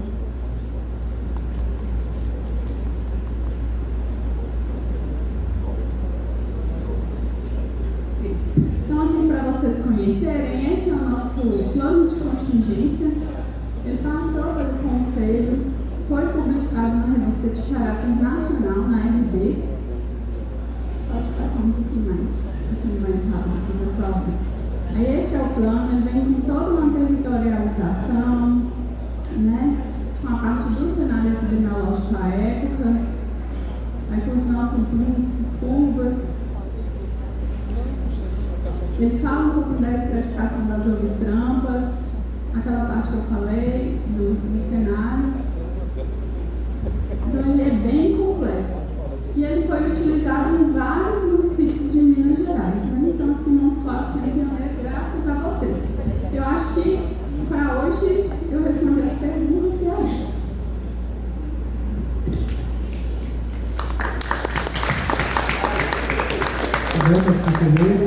Sheila.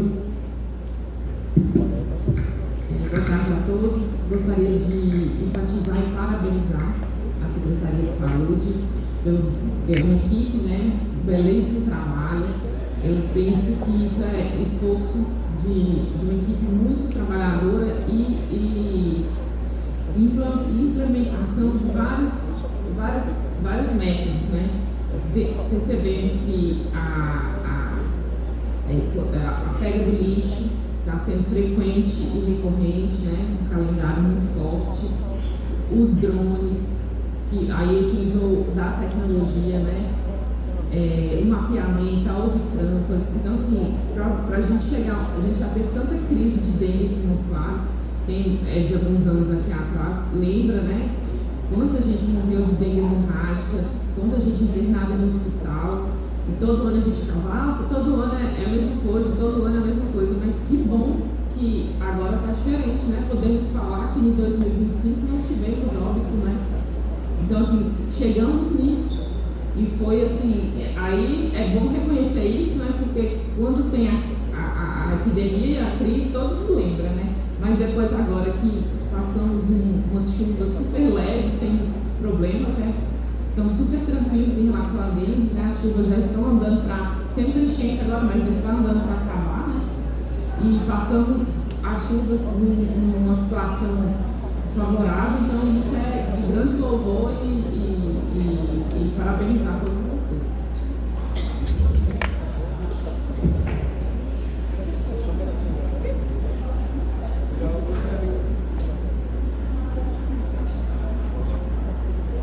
Boa tarde a todos. Quero aqui também parabenizar, enfatizar a fala de Sheila. Nós, assim, da Zona Rural, nós tivemos também uma assistência muito grande, aonde tivemos um monitoramento das famílias, nas casas, batendo os inseticidas nas fossas, tivemos carro de fumacê o ano passado, foi mais de 4 vezes na nossa comunidade. Isso aí a gente tem que reconhecer, parabenizar. Quando é para cobrar, a gente cobra, mas quando é para reconhecer também a gente reconhece. No caso, diminuiu bastante a questão das muriçocas, dos insetos na nossa região, e a gente contando com essa continuidade, né, dessa assistência que vocês nos deram esses anos, 2 anos aí atrás, que vocês continuem daqui para frente, porque até na Zona Rural a gente pôde perceber como foi grande e o avanço desse trabalho.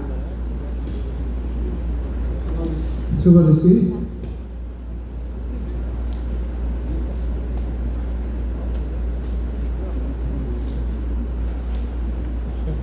Boa tarde, presidente. Boa tarde, meu secretário, né, o adjunto. Boa tarde, conselheiros e conselheiras, né? E plateia também presente. Presidente, é o seguinte, essa apresentação, esse pedido de apresentação, ela originou lá daquela reunião que nós fizemos das funções, né? E a gente fez um questionamento com relação ao EPDA, né? E sobre o índice de infestação do Lila, né? Aí nós pedimos para poder apresentar o plano de contingência, né? Com as ações desenvolvidas para poder ver se consegue, né? Diminuir esse índice de infestação que sai em Montes Claros, né? Então aqui eu trouxe algumas propostas, né? Que ela poderia ser também incorporada lá no plano de contingência para poder estar melhorando. Eu acredito que vai melhorar ainda mais a questão da dengue em Montes Claros. E a gente tem os dados aqui que ele foi tirado do Infodengue, né? Então são os dados legítimos, são verdadeiros, ele foi tirado do próprio site do Infodengue, lá da Secretaria Estadual de Saúde, né? Nós sabemos que o Ministério da Saúde recomenda em média um agente para cada 800 a 1.000 imóveis, né?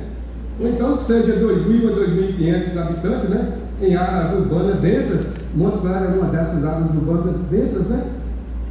Para a cobertura de área em Montes Claros, seria estimado entre 415 e a 520 agentes de endemias, né? Tem um déficit aí de 70 ou talvez até 175 agentes de endemias para conseguir fazer a varredura em Montes Claros, né? E conseguir trabalhar em todos os 25 estratos que Montes Claros tem. Hoje Montes Claros conta com 345 agentes de Elias, né? Mas desses 345 já houve baixa, ou seja, já foram alguns demitidos, né? E sabemos que cada tratamento focal em Montes Claros fica muitas casas sem visitar, né? Sem visitas domiciliares, descumprida-se a meta de visitas domiciliares, que é de 80% a 100%, preconizada também até pelo PNCD. Né? E para maiores informações, como eu falei para vocês, é só consultar o CISLOC. Né? Montes Claros, ele é dividido, ele tem 6 coordenadores supervisor de campo, né? Que está na macro área, são 6 macro áreas. Então é colocado 6 supervisores, né? Todas essas áreas, né? Que tem supervisor, como eu falei aqui, mais casos vais, né? Fica sem visita, ficou sem visita no tratamento 6. Por que sem visita? Porque foi como ela disse aí, para atender a demanda das obtrampas, elas vão atender a questão que está vermelho e laranja, né? E pela quantidade de agentes, pelos 345 agentes que tem, eles não dão conta nessa demanda aí de cobrir as outras áreas que ficam descobertas, né? Além, essas áreas descobertas tá aí por falta de agentes, né? Aí eu não estou aqui para criticar o serviço, né? Eu estou aqui para poder talvez até ajudar também a fazer esse, né? Ajudar nesse controle, para ver se consegue diminuir esses índices, né? Então esses 10 supervisores que tem aí, fica a área descoberta. Área descoberta, você entendeu? São mais de 10 áreas, 19, 20 áreas descobertas aí. No tratamento 6, as casas trabalhadas, que ele trabalhou foi menor do que as casas fechadas. A casa que não tem ninguém em casa também sem trabalhar por causa da falta de agente. O que é que justifica aí? A gente, se for você ver o trabalho no setor público da prefeitura, você vai lá, está cheio de aedes. Qualquer lugar que você entrar no setor público de Montes Claros, você vai ver muita aedes voando em Montes Claros. Entendeu? Às vezes o UBV, ela consegue matar o mosquito na forma malada, que ele está ali fora, na rua, né? O inseticida pode chegar a atingir aquele mosquito, mas aquele que está dentro da residência, né, não consegue atingir, né? E essas casas fechadas ainda fica mais vulnerável ainda. Montes Claros, eu não sei se o Fernandão foi vereador na época, aprovou uma lei 5.080 de 10 de setembro de 2018, e depois ela foi reformulada em 2019, né? Com uma nova lei de resíduos sólidos de Montes Claros, né? Mais de 2.500 proprietários de terrenos com acúmulo de lixo, eles foram notificados, né? Zero notificado. Se eles não fizessem a limpeza em 30 dias, a Secretaria de Limpeza Urbana lá fazia e colocava a conta para eles poderem pagar no IPTU. Se eles não pagassem, ia para a dívida pública, né? Poderia voltar novamente, é um plano de ação que eu estou falando aqui. Poderia voltar novamente essa limpeza, porque se você não dá para mostrar, vocês vê o tanto de lote que está aí, o intuito, né? Lote sem sentar, né? E a gente, o prefeito podia editar um decreto responsabilizando esses proprietários de lotes vagos, né? Para poder fazer a limpeza em 30 dias. Se eles não fizessem a limpeza, eles vão ser notificados. Essa lei é que ela tem que voltar novamente, né? Para poder estar ajudando. Aqui, ó, para evitar o colapso com apenas 345 agentes, a gestão do Montes Claros precisa adotar medidas de multiplicações de força, né? O que é essa multiplicação de força? Né, Joel? É fazer lá a integração do agente de saúde, visitando casa a casa, entendeu? Se ela localizar foco ali, é ser comunicado, né, para o agente de energia, para o zonório, para estar de imediato em lá, resolver essa questão. Se for um foco, que ele tiver um foco de recipiente pequeno, até o próprio agente dele pode eliminar esse foco. Ele vai lá, simplesmente vira e pronto, resolveu o problema ali. Aí o que a gente fala porque às vezes se ele descobrir, como eu falei, é só comentar o agente, a gente vai lá e faz o combate. Também para poder, mais uma uma ação, né, que pode ser incorporada também, é criar uma turma de educação e saúde fixa dentro do Centro de Controle Zonal de Montes Claros, e é uma ação estratégica mais inteligente, né, de multiplicação de força, né? Eles são para multiplicar multiplicadores internos, treinamento de lideranças, né? A equipe de educação do CCZ não deve focar apenas em dar palestras, mas em treinar quem já está na ponta. Porque às vezes o pessoal da educação já vai na escola fazer a palestra, fala a questão do nascimento do mosquito, né, a oposição do mosquito, a formalada do mosquito, mas ali, eu acredito que ali não ajuda, mas tinha que ter mais uma estratégia mais inteligente para poder formar, igual eu falei aqui, formar treinamento de liderança, capacitação de zeladores e diretores da escola, transformar cada escola municipal em um ponto avançado. Se o zelador souber identificar e eliminar focos semanalmente, os 345 agentes não precisam perder tempo visitando a escola, né? E aquela escola também, ela se controlar ali, a questão do AETS, ela vai ter uma certificação, né? Escola livre do AETS, né? A própria Secretaria de Educação pode conversar isso aí, criar um selo, né? Um selo para unidades que mantém o controle rigoroso, usando alunos como pequenos agentes em suas casas, que se chegar para o aluno e para o zelador, para o diretor, e ele tirar 10 minutos para poder fazer a vistoria ali, dentro da visita perto domiciliar, intradomiciliar na escola, ele vai conseguir reduzir o índice de dengue em Montes Claros, né? E também gestão de pessoas e logística, né, do CCZ. O setor de educação do CCZ deve servir como QG de inteligência social. Mapeamento de denúncias, filtrar as reclamações que chegam pelo telefone ou app e transformá-las em educação educativa em bairros com alta resistência de entrada, onde os moradores não abrem a porta, que tem resistência, né? Boletins semanais para os ACS. A equipe de educação do CCZ pode preparar kits aí de informação simplificados para que os agentes comunitários de saúde, que são muito mais numerosos do que nós, agentes de endemias, levem a mensagem correta durante a visita de rotina, né?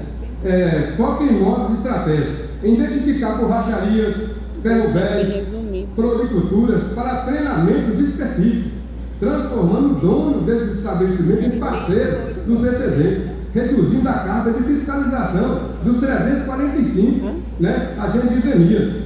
Quer dizer, o que nós encontramos hoje, em borracharia e ferro velho, tem borracharia em Montes Claros que devia haver uma lei para poder fazer cobertura. Os pneus ficam no solo, né? Fica ali a nível do solo ali, chove, enche, são multidões de pneus. O agente de endemias chega ali, ele colhe mais de 200 focos, 200, 300 focos. Imagina aquele foco ali, quantos mosquitos já voam ali, né? A literatura fala o quê? Que o mosquito, ele na formalada dele, ele voa até 100 metros. Mas ele pode voar mais que isso aí, emanado pelo vento. O vento emana ele por outro quarteirão. E ali vai estar disseminando. Entendeu? Senhor, assim, eu tenho certeza que Priscila e demais componentes da biologia, a gente vai acolher as suas demandas, e eu proponho até a gente convidar a nossa comissão para a gente discutir todas essas ideias que o senhor apresentou, do comitê. A gente tem um comitê de arquivirose, para a gente apresentar, né, todas essas propostas que o senhor trouxe para a gente, que são de grande valia. Ainda tem mais do que podia terminar esse dia apresentar. Por causa do tempo. Por causa do tempo que a gente tem para entregar. Mas uma pauta que não foi pedida por mim, então a gente deveria que fazer uma separada dessa pauta. Então tudo bem. Você entendeu? Ok. O senhor consegue terminar em quanto tempo? Rapidinho, que eu não falei rápido, eu não vou explicar nada finalizando. O plano de contingência ele não pode só tratar o imóvel fechado apenas como uma visita perdida. Com 345 agentes de endemias cada retorno a um endereço fechado é um desperdício de recursos humanos, né? A estratégia aqui, ó, multiplicação de força para imóveis fechados deve ser inserida no plano através de 3 eixos de execução imediata. Criação de uma estratégia de multiplicação de força para imóveis fechados. Deve ser inserida no plano através dos 3 eixos que eu falei, que é protocolo de entrada compulsória, base jurídica. O plano de contingência deve prever, que não está prevendo mesmo, né, prever a lei federal, que trata da multa, né, que entra em contraforma na residência do morador, automaticamente ele tem que ser multado. Ele é advertido e depois ele é multado. Isso aí. Que autoriza a entrada forçada em imóveis público ou privado, em caso de abandono ou ausência de pessoas que possam permitir o acesso. Criação de uma equipe de intervenção rápida, né? Ela pode ser composta por um agente de DEMIAS, um chaveiro, um guarda municipal para garantir a integridade ali do agente ali, né? Das pessoas que vão trabalhar naquela casa, né? O gatilho deve ser o quê? Imóveis com 3 visitas negativas consecutivas identificadas por drone, com foco visível, entra automaticamente a intervenção rápida, né? Desafio dos moradores que trabalham que as casas ficam fechadas. Em Montes Claros nós sabemos que é um polo industrial de serviço, milhares de pessoas saem cedo e voltam tarde. Horário estendido e finais de semana. O plano de contingência deve prever pagamento de horas extras para que as equipes de ACE trabalhem ao sábado e em horários alternativos, ou seja, de 18 às 21 horas, né? Parceria também com o CRES imobiliário. O CRES é um órgão que fiscaliza os corretores. Em um plano de contingência, a prefeitura firma um termo de cooperação, né, com o conselho para que ele obrigue ou incentive as imobiliárias a colaborar, né, com a vigilância epidemiológica, ou seja, o centro de controle zoonose. Vantagem: em vez de procurar os proprietários suínos, a prefeitura fala com um único órgão, que alcança todas as imobiliárias, né, daqui de Montes Claros. Ela vai ter uma responsabilidade social, né? A imobiliária assume o papel de garantir que os rabos e piscinas dos imóveis que ela administra recebe tratamento com larvicida ou BTI, reduzindo a carga de trabalho dos seus agentes, né? Como isso entra no plano de contingência? No plano, essa medida é chamada de vigilância em imóveis estratégicos gerenciados, né? Eu vou parar por aqui, porque tem outras coisas que tem que fazer a explicação. Como não vai dar tempo, a gente pode, como você propôs, mesmo a gente marca essa comissão. Muito obrigado.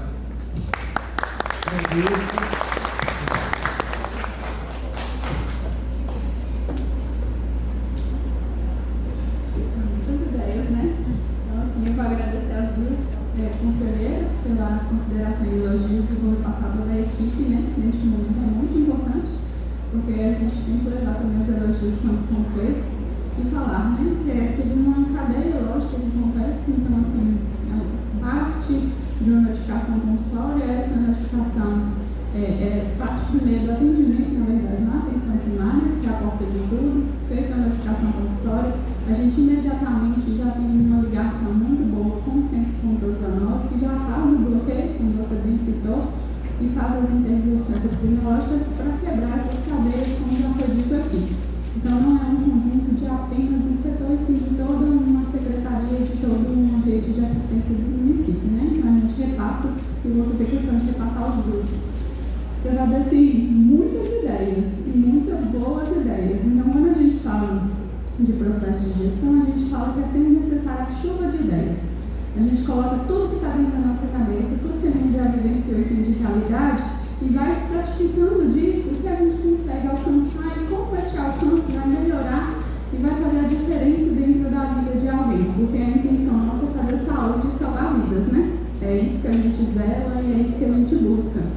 Muitas das ideias que o senhor citou já estão em andamento, e muitas das ideias que você citou seriam interessantes para um próximo plano.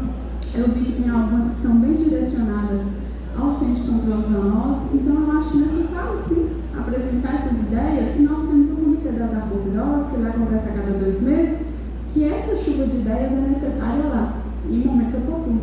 Igual você falou do agente Mirim, foi uma chuva de ideias. Foi uma ideia que eu assim, eu me lembro quando eu falei, gente, você sabe o que marcou minha infância?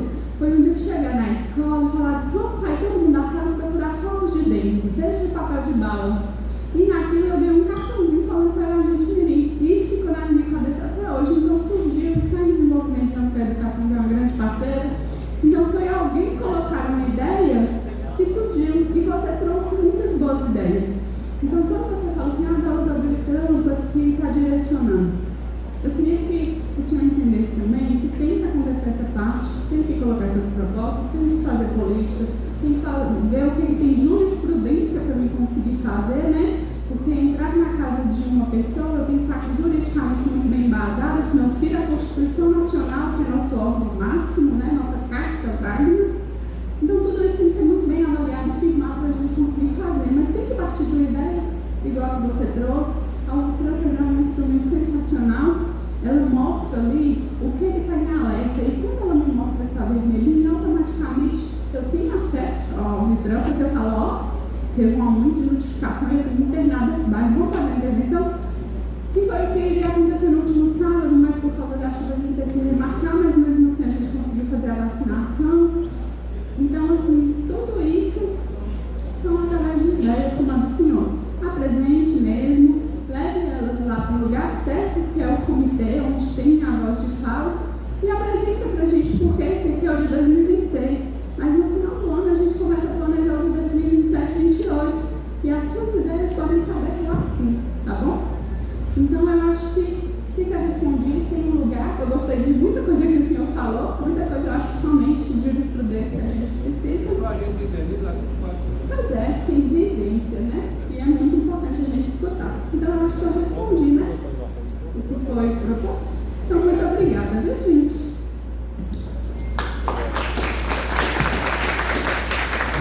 Eu gostaria de aproveitar a oportunidade, eu queria parabenizar novamente pela apresentação dos dois temas de hoje, foram importantíssimos. E também quero parabenizar uma conselheira que está aniversariando hoje. Né? Vamos cantar parabéns para ela.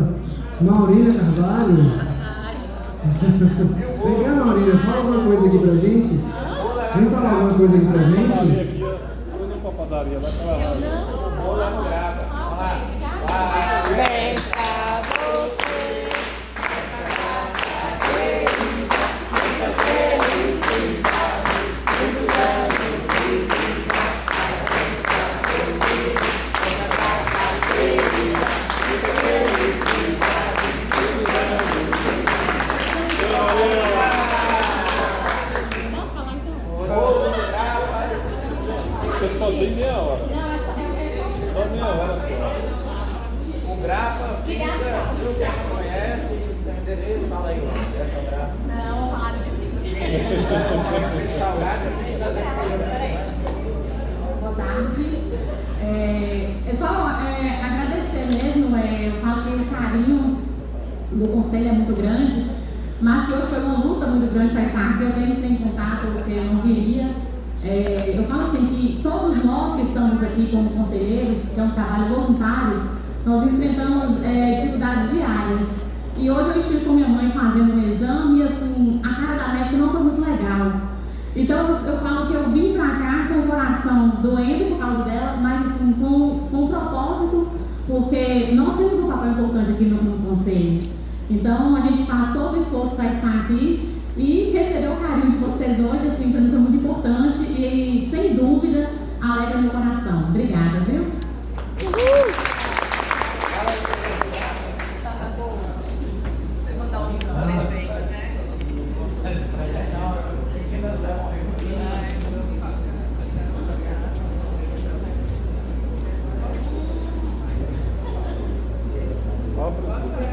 Fala, presidente. A Márcia vai falar? Vai falar. Endereço do Grapa, anota aí. Meninos levam salgado, meninas refrigerante. Viu? Pessoal, só para fazer um convite especial aqui a todas as mulheres, né? Nós estamos no mês de março, mês que que comemora esse dia tão especial, que é no domingo, dia 8, então parabéns a todas. E a Secretaria Municipal de Saúde, junto ao Conselho Municipal de Saúde, está realizando na próxima terça-feira, dia 10, lá no Simãs, a pré-conferência de saúde da mulher. Então vocês estão todas convidadas, vai ser um evento muito importante, onde a gente vai discutir saúde pública, mas tem sido preparado com muito carinho, tem muitas novidades, né? Que a gente só vai contar lá, viu? Então, terça-feira, a partir das 7h30 da manhã, no Simãs, a pré-conferência de saúde da mulher, a Alexandre está postando ali, a gente está em todas as mídias, está no site do Conselho, no Instagram, a gente tem divulgado, agradecer aqui aos nossos colegas gerentes que têm multiplicado aí por toda a cidade, né? Estão 100% envolvidas nas pré-conferências. Então, reforçando esse convite, terça-feira, dia 10, a partir das 7h30 da manhã, lá no Simãs, todas estão convidadas e mais uma vez, parabéns. Dia da mulher é todo dia, né? Dizem em alguns lugares que o homem é a cabeça da casa, a mulher é o pescoço, gira a cabeça para onde quer. Então, elas são as melhores. Parabéns a todos.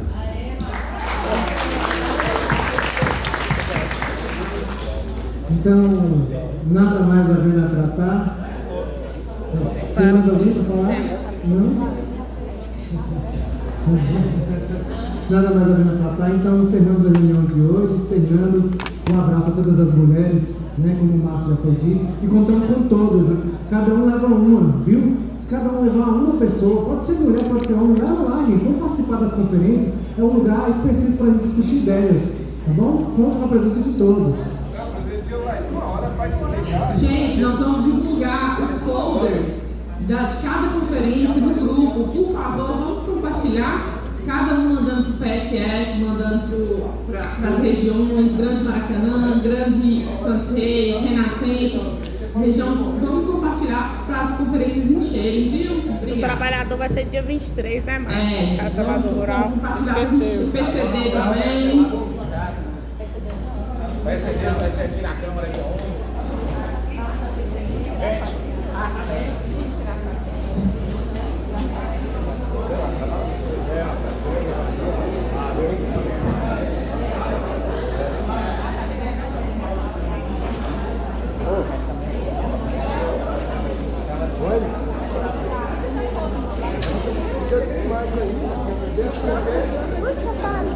Porque não deu tempo, né? Fazer dar uma